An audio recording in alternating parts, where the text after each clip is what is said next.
Welcome to the Cystic Fibrosis Foundation Virtual CF Education Day. Partnering for Care, help your dietitian help you thrive.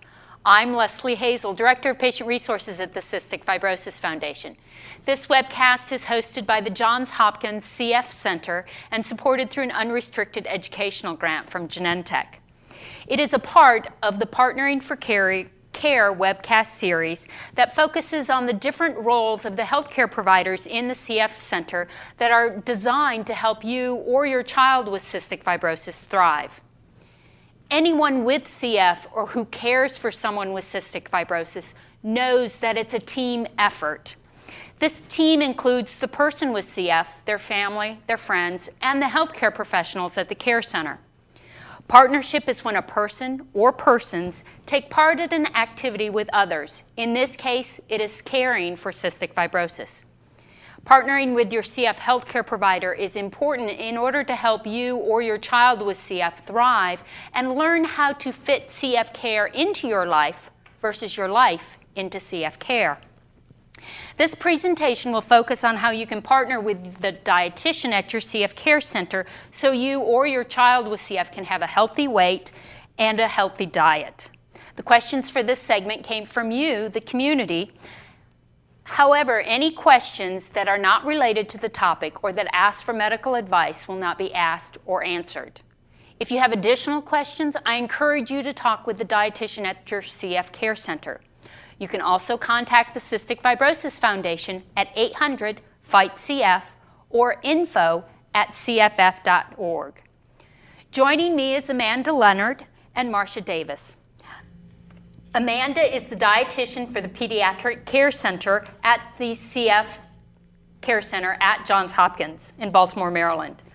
Marsha is the dietitian for the adult program at Johns Hopkins. So let me start with the first question.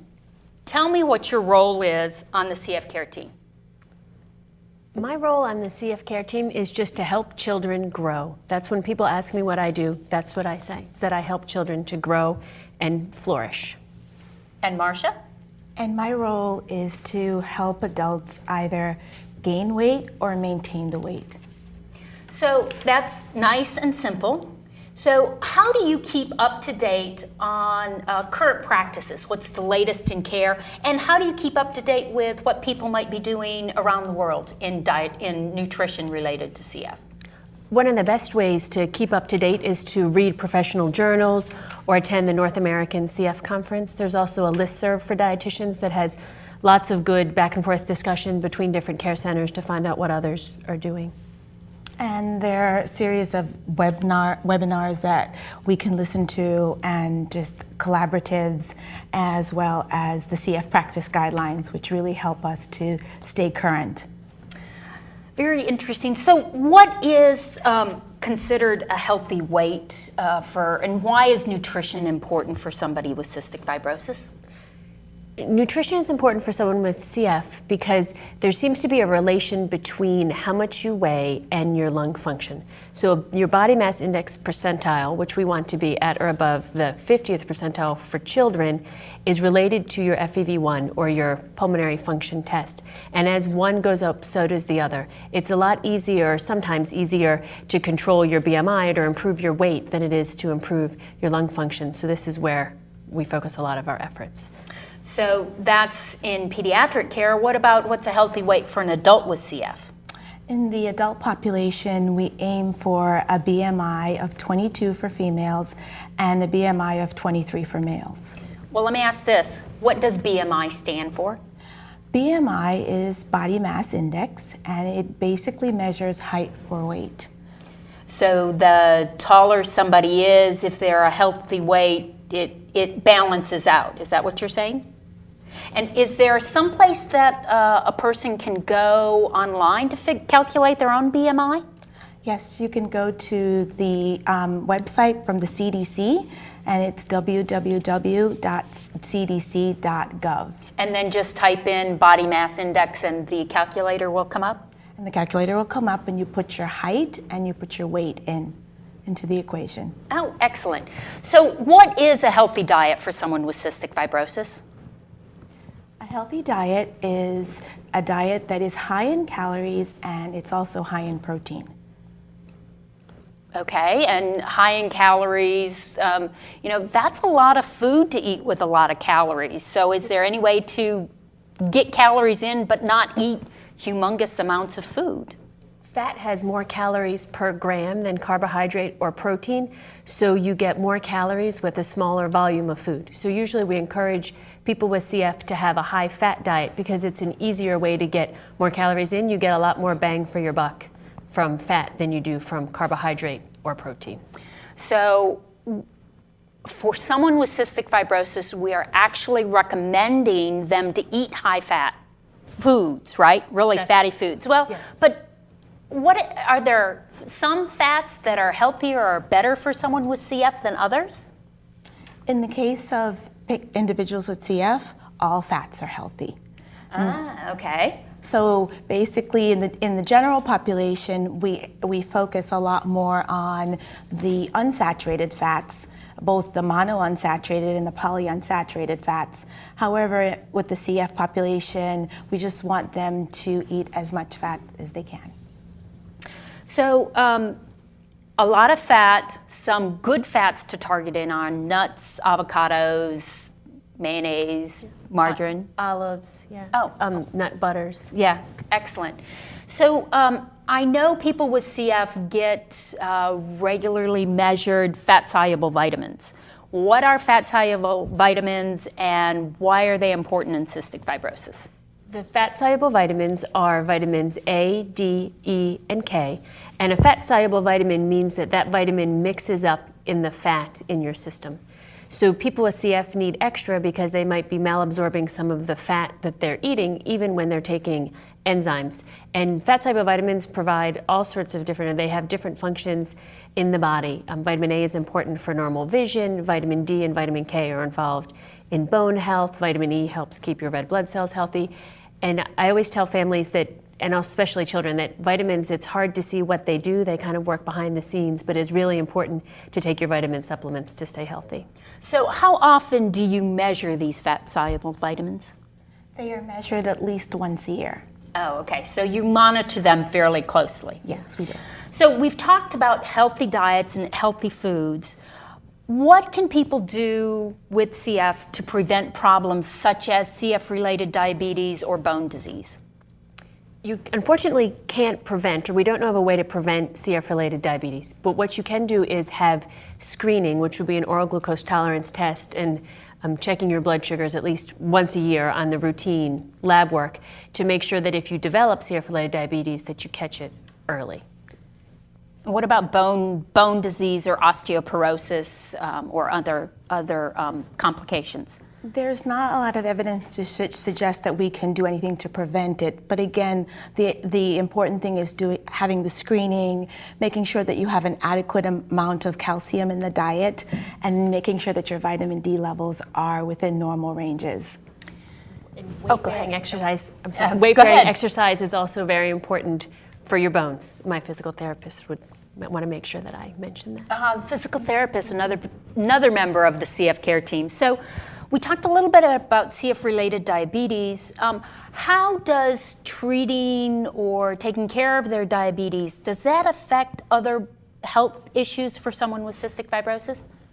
Yes, it does, because if you control the diabetes, you're also going to help to maintain weight or help if they're losing weight to gain weight.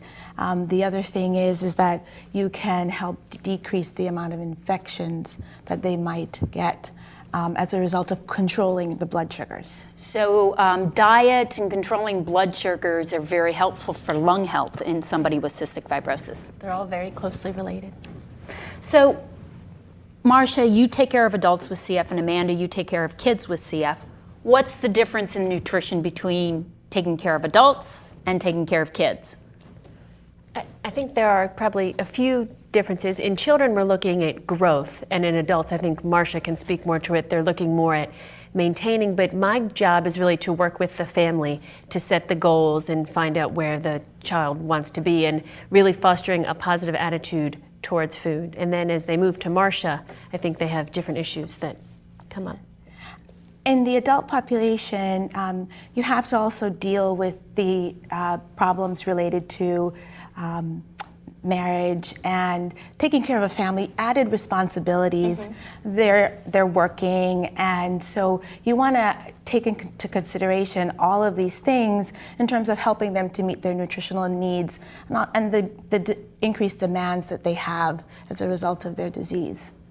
So I know, thank goodness, this is a good problem. People with CF are aging, and there are nutrition issues or health issues that come up as somebody ages from the general population. And I think of hypertension, and you hear decrease your salt intake because you're at risk for that, or high cholesterol, decrease your fat intake, so you're not at risk. How or if or do those recommendations apply to somebody with cystic fibrosis? In the adult population, we are looking at, and we do try to measure their cholesterol values and things like that. But the interesting thing with CF is that there's no evidence at this point to suggest that individuals with CF get heart disease. Hypertension we do see, and in my clinic I have a number of patients, but we also want to make sure that we tell them about balancing their sodium intake. So not totally restricting like the general population, because we know that they do need salt. So somebody wrote in and they asked kind of a tough question. They prefer to be proactive instead of reactive. So you have one of your parents, families, or a patient who doesn't think you as a dietitian is being proactive enough for nutrition. How would you want to be approached by a patient or a family member, because they don't think you're being proactive? What tips would you give to people for approaching their dietitian? If someone wanted me to be more proactive, I think I would like them to make sure I knew what their goals were. I think that collaborative goal setting is really important, and if you feel that a member of your team isn't on the same page as you, that you let them know what you want to do, what is your ultimate goal, and say, I want you to help me get there. What can we do differently to help make sure this happens? Marsha, what about you? I think it's communication is very key, and we're in a partnership. We really are. This is a team effort, and I think the goals and the recommendations, the guidelines that we provide, they're all designed to help them make good decisions.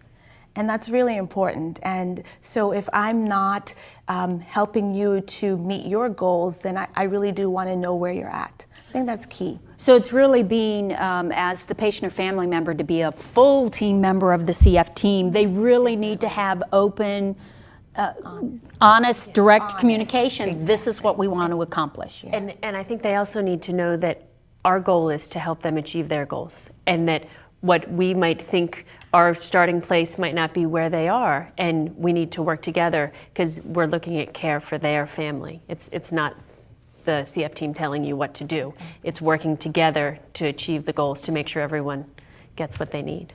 So one final question. What advice, recommendations would you give to patients, families, friends related to nutrition for somebody with CF to help the person with CF thrive and extend their life expectancy? Well, we want to encourage them to come to their visits. We want to encourage them to do their treatment. We want to encourage them to really communicate with us, about the things that are going on, because I think it's so important. There are a lot of issues that they deal with apart from their CF, but they actually factor into their care. And I think it's very important that we just keep those lines of communication open and realize that they can really trust us. We ultimately have their best interest at heart. That's well said, Marsha. Anything to add? So I think for children to really foster a positive attitude towards food, so that sometimes children feel like their parents are chasing them around with food, and that food becomes a negative aspect of their life. And food should be fun, and it should be enjoyable, and anything that we can do to help promote that, I think, would be good. And I agree with Marsha too, the trust, and we don't know what goes on outside of the clinic visit. We only see you for a short period of time. That we need to know what's happening that might impact your nutrition so that we can help you problem solve and reach your goals and be healthy. So, thank you, Marsha. Thank you, Amanda. Very interesting discussion. I want to encourage you to learn more about your nutrition and taking care of that by talking with the dietitian at your CF center. The CF Foundation website also has information under the Living with Cystic Fibrosis, Staying Healthy of ways you can help maintain your nutrition while dealing with cystic fibrosis. Additionally, in the treatments and therapies section, you can find out more about CF nutrition, including bone health and bone disease and CF-related diabetes. This is also where you can find information related to the CF care guidelines. However, I do want to state that not all of the care guidelines are available on our website due to copyright restrictions related to the medical journals in which they were published. When these become available to the general public, they will be posted on the CF Foundation's website. I also want to encourage you to learn more. You can go to pubmed.gov, which is the database of medical and scientific journals from the National Library of Medicine at the National Institute of Health. Also from the NIH is medlineplus.gov. This is a website of information for patients, families, and friends related to health, diseases, and different conditions. The Starlight Children's Foundation also has information and an interactive web program called Cystic Fibrosis, Fitting CF into Your Everyday Life.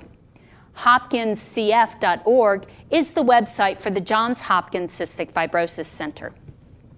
This webcast is a part of the Partnering for Care series webcasts that are available on the Foundation's website. This series includes such topics as partnering for your child with CF, as an adult with CF, during transition, when thinking about lung transplantation, what it means to be a CF Foundation accredited care center, how to work with your nurse, your respiratory and physical therapist, your social worker, and your psychologist, so you or your child with cystic fibrosis can thrive. Remember, being a member of your CF team is important in order to help you or your child with CF thrive and fit CF care into your life versus your life into CF care. I also want to encourage you to watch an archived CF education webcast on the Foundation's website. There's information related to adult nutrition, using nutrition to stay healthy, CF research, lung health, and more. I want to thank you for watching and submitting your questions, Amanda and Marsha for answering your questions and giving us insight as to what nutrition is like for someone with CF and tips that they can work with their team members. Rick Vasta and the technical crew, Emily Ann Powell, Melissa Chin, and the CF Foundation for making this webcast possible, and also Genentech for their unrestricted educational grant. Thank you.